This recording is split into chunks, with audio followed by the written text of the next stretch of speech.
Hey guys, Sean Bougie, surplusfundsriches.net. And today I want to take just a few seconds here to go over the meter drop. The meter drop was explained to me by a taxi driver years ago. This does apply, it does, to what we're doing. This is for deed flips in particular, guys. Look, the taxi drivers that sit around the airport and try to get those $30 or $40 fares are maybe getting a home run every once in a while, right? But the guy that's taking every ride he can take, this could apply, I guess, to Uber these days, that takes every drive he can take that are $3, $4, $5, but he's doing 10 of them while the other guy's waiting on that home run, is going to make more money per night. It's called the meter drop. Okay? Your meter has to drop to make money. Apply this to flipping property. Right now, we are in an historically high market as far as appreciation and as far as demand. This is why, by the way, you've seen it in the past for me, I've said, no, we're not in a bubble. No, it's not going to bust. Yes, rates are going up, and I've already told you this. What's going to happen is people are going to buy the rate down, okay? Or they're going to start doing ARMs, which, by the way, if anybody is considering that, that's an adjustable rate mortgage, okay? An ARM is not the way you want to go if you can avoid it, because it's tied to the interest rate, right? The feds are talking about raising the interest rate. So be careful if you're buying a home and you want to do an ARM. You'd be much better off if you can afford it to buy that rate down or to negotiate that in if that's possible with the mortgage company you're using. Okay, in other words, having the seller buy it down for you. Very important. Here's the deal. We are in an historically high market, high demand. Even the people that have been under the rock for the last couple of years realize if they've got a $300,000 house, they've got a $300,000 house. If they're about to lose it over a tax foreclosure, they are going to sell it and get top dollar. Now, let's say I could get it for 240. It's worth 300.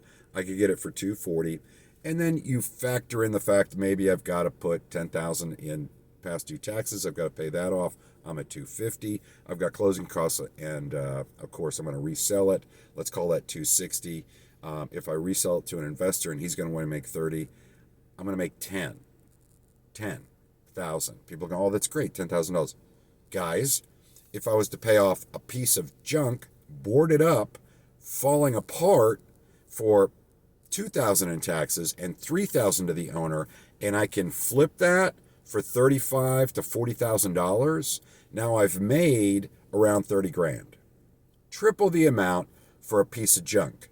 Go after the junk. Those of you guys that are working the deed flip and you're sending me $200,000 houses, it's a lower, much lower conversion rate on that stuff, guys. $200,000-$300,000 houses and up. Give me the stuff where trees are growing out of the living room. Give me the stuff where all the windows are broken. Give me the stuff where the people are living there, but the AC's busted. Give me the stuff that is junk. We will make a mint off of that. We have made an incredible living off of buying crap. Go after the low-hanging fruit. Go after the stuff that other people are taking one look at it and going, forget it. I don't want to deal with that. That is where the money is. And remember, we don't fix and flip, right? I'm making that their headache. I buy it cheap. I get a very little money out to the owner, very little money into paying off the taxes to stop the sale. Boom, I can flip that even if it's basically worth the lot. Think about it. If I can get that for 5 grand, I can sell it to an investor cash. It's got its hookups. That's why we don't try vacant land.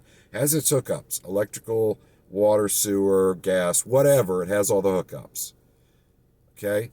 I pick it up for 5 grand. Even if a builder wanted to do a tear down, his demo cost would be 10 to 15. That's 20. He's got a, okay, now I'm into that for that. Now I want to make 20 grand off the guy, let's say, right? 50. That is a lot price. I can sell it for 50 to a builder. Okay? Maybe I can sell it for 30 to a builder. Let's say I can sell it for 30. So what? I got 5 into it, and I'm going to make 25 less whatever the closing costs are. I'm going to double my money. That's the key. Guys, go after the junk. Stop trying to hit home runs.